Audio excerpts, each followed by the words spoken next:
Hey. Ghetto the river manje. Ep15. Zita Dianapa. Our young is the prince. All right. Young bloody. Okay. Empress Davy. Je sais pas. Sure. Zita Diana manje. Kim. Sure. Ghetto the river. Mufombi. Bravo tractors up nazo. All right. Ande Tony. Yeah. You first.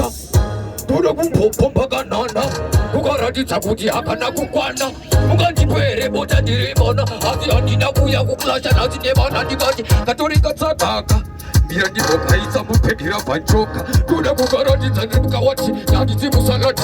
Ukaita manyachi. Sombi sekate. Bata. Tatu wachi patata. Tosia nakakata. Pangumani chipatata. Ututulango. Kantino fikavano mirawo. Tauya nakakwana ndiriwo. Ona kari kudawo. Doka taila se volko. Doka rati tauro. Doko vesene hugo. Namana nakina tekeya. See, tauya dijipo matiriti. Tauya dine heavy mali lisi. Iswa yasikaza mudiji plaza kamana. Kozi tukarati takuti akana kupana nikate. Nyuturu nopira kunge peturu. Peturu nato vajita de kurun kati. Padani agaruwa namba 90.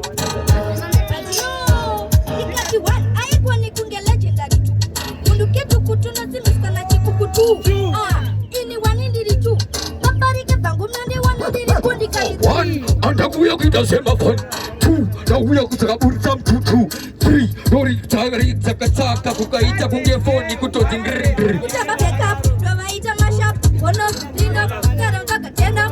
Bakata give mina jajamina link up. But you know, wapigeti. Naona dimso, utori tsaka wangu utori kawati. Makutoto ne wana dikika. Daga papuri ya punchi sikani chipomba. Kataka, akatauta uta. Bombokla. Okay. King to Gaibana Banditri.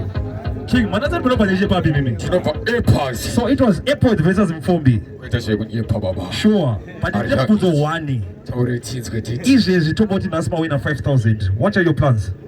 Sengwano baba. Akatunga uzogara panche boya baba. Tongo ita kambiitiro kababa. The Kapi Majaga. Kambiitiro kababa izo situtara tinibwezi kiu ya tukupa nayo mriyapu. Tunosika tichinja Ghetto za maikaira. Saka tunosika tichibata rova. Tuputo vira tafu. Ni mari yoyo. Antiti, tunasika tupita no itira. Inonzi anvisari ime epazi tichifara jiri boys. Wetina kiru mangoma pa Ghetto. All right, sir. Kim.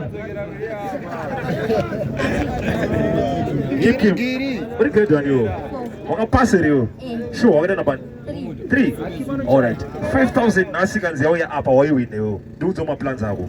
Dinono badala fees yangu fika 4-5 ingendopa mama vraki. That mumbere mwana maogo. That mumbere mwana maogo. And the future go. All right, 100% on. Right, King and Davy.